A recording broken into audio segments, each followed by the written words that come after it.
Hey guys, how's it going? Welcome to my video. I just want to give you guys a quick tip if you guys have a crank no start issue. So basically, there are so many things that could cause a crank no start issue, as well as anything that could affect a car having issues. The whole troubleshooting step is just really tedious when it comes to certain issues. But if you guys have a crank no start issue, there could be so many things that could be causing it.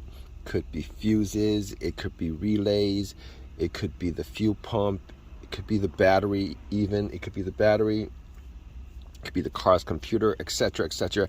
The list just goes on and on and on and on. All right, but I want to give you guys a quick fix if you guys are in this situation right now. And this quick fix obviously is only if you guys have a certain couple of symptoms as far as your crank no start issue. All right, so a couple of days ago, I was stranded at a Wendy's. I went to Wendy's. The car was driving fine the whole entire day. I went to Wendy's, got some, came out and came across this situation where it cranked but it wouldn't start. It cranked but it wouldn't start. And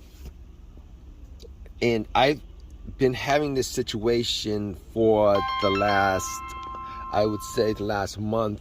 It just showed up maybe a month and a half ago, and then it became progressively worse afterwards, but it became noticeable essentially within the last month where it would crank, it wouldn't start, it would crank, it wouldn't start, and then it would, it would start after a couple of tries. And I tried everything to fix it. I mean, I tried everything to try to figure out what the issue was so that I could fix it.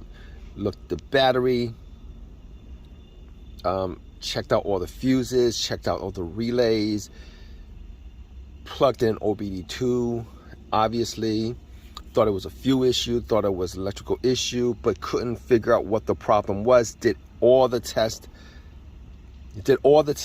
that I could possibly think of in this situation to try to figure out what the problem was,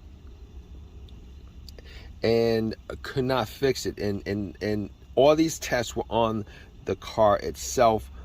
I thought maybe it was the fuel pump. It was a fuel issue because the battery was good. Tested out the battery was fine. And I essentially thought it might have been maybe a battery issue. Test out the battery. All right, the battery was good. It wasn't low. Changed out the battery like 8 months ago. Thought maybe I bought a bad battery, but no, it wasn't the battery. The battery was good. And then it occurred to me that maybe it was the fuel pump. I know it wasn't the starter, because when I was troubleshooting it, I was going down the list of things that I was trying to look for as far as what could possibly be the problem. So I ruled out the battery.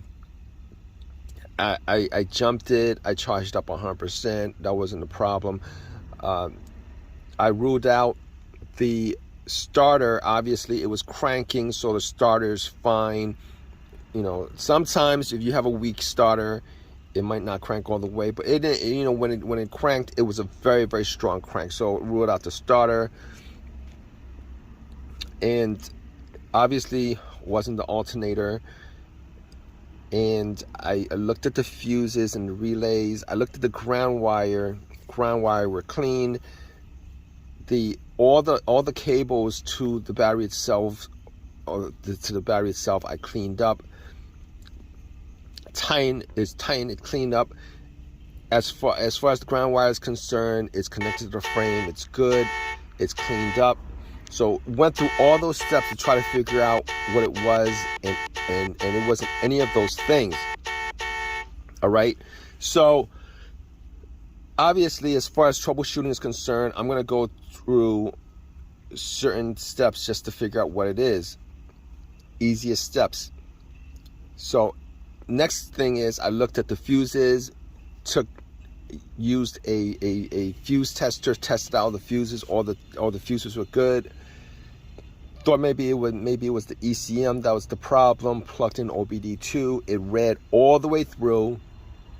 I had this one issue before where I plugged in and the OBD2 and it read halfway. It was a crank no start issue. It read halfway and then it just hung there. Knew that it was the ECM that was the issue, the car's computer. So this time it read all the way through without any kind of issues whatsoever, and there was no codes. So I ruled that out and got to the point where I was thinking to myself that it was probably the fuel pump that was the problem. But I did test out the fuel pump and the motor was running. The motor was running. I listened to the whizzing sound of the motor. The pump itself, it was running, so it wasn't the fuel pump. And with that note, it wasn't the fuel pump relay either, because if it was the fuel pump relay, the fuel pump wouldn't be running. If the fuel pump relay was broken, the fuel pump would not be running. So I spent so much time going through everything over and over and over, at least a couple of times, just scratching my head trying to figure out what it was in the car, what it was about the car itself that was malfunctioning, that was causing the issue, etc., etc. Even went to the point of maybe changing out the fuel pump, even though I heard the motor whizzing. I was thinking it could be the fuel filter that was clogged or whatever.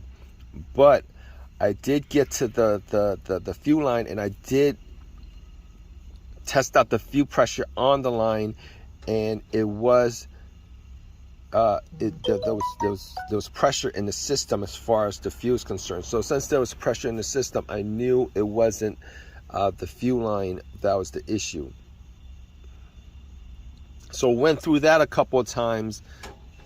Didn't change up the fuel pump because, you know, that was tested out and the fuel pump was good.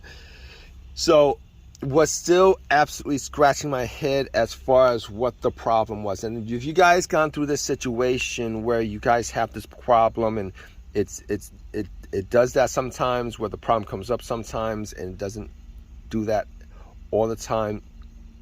It's not a problem that's there all the time. It's not, and sometimes it's not a problem that is that comes up all the time. It just becomes a really it becomes a difficult situation. Is trying to figure out what it is. But this situation was on and off. All right, but at the Wendy's, I parked it, went to get something, and then came out, and then I tried to start it over and over and over and over again. It would crank. It would crank over. It would crank. It would crank. It would crank. It would crank. But it would not start at all. It wouldn't start at all. I mean, it wouldn't turn over at all. It would crank. It wouldn't turn over at all. So at that point, I was sitting in the car, and I was thinking about calling a tow truck. And it occurred to me, what if it was something as simple as my fob key? What if it was something as simple as my fob key remote, where it's so weak that it's not transmitting enough, not being able to transmit enough of a signal to the car's engine to start it? What if it was that problem that was causing my car not to start? And it occurred to me, like, I tested out everything. I tested out everything in the car, wasted that much time, spent that much energy testing everything out. But the one thing that I didn't check was either the fob key or the battery in the remote. And nobody, it could be the fob key itself, but nobody, as far as I know, have a second fob key on them or in the car. Most people don't even have a second fob key. And a lot of people, you know, misplaced the fob key. So it could have been the fob key. It could have been the remote, the battery on the remote being really low. So I was thinking, before I call a tow truck, spend money on a tow truck, I was thinking to myself, maybe it's the fob key. Perhaps it's the fob key. So there was an AutoZone close by.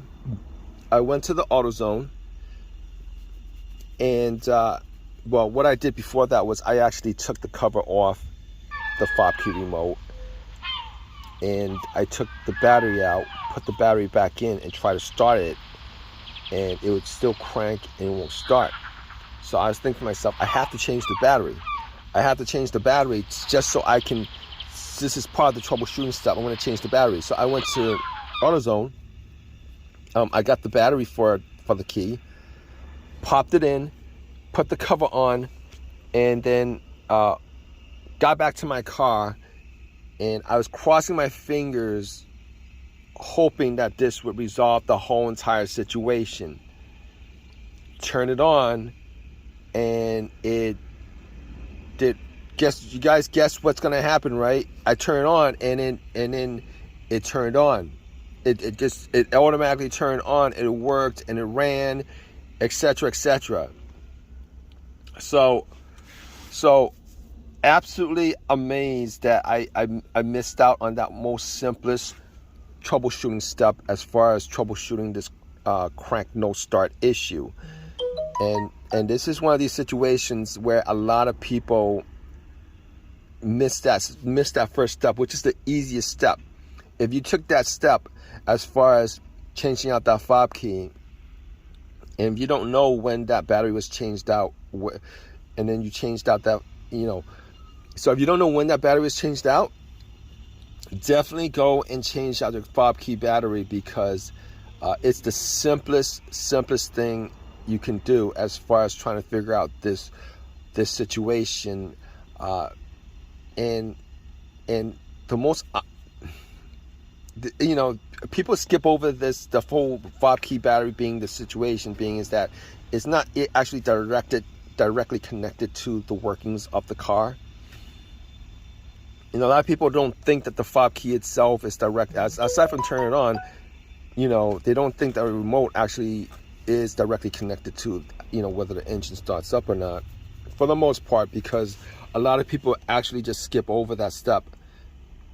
So just to make this long story short, don't want to keep you guys waiting as far as this situation is concerned. If you guys have this situation and you guys are stuck right now trying to figure out what's the easiest thing you guys could do as far as getting your car to crank up and start, if you guys are close to a Walgreens or a CVS or a Walmart or any place that sells these batteries for the fob key, definitely make that your first step, just to rule that out. Because if it works, that actually solves your problem right then and there. If it works, it solves your problem right then and there. That's the culprit of your problem. Simple fix. The battery itself is probably like $6 or whatever, and you could get your car moving. Problem resolved. All right. So I hope this has helped you guys out as far as your problem is concerned. Definitely, if you guys have your own personal experiences with this, definitely leave a comment in the comment section. It might help somebody else out. Please give me a thumbs up. Please subscribe. All that good stuff, right, guys? And hope the problem to your crank no start issue is as simple as that. All right, guys. So take care.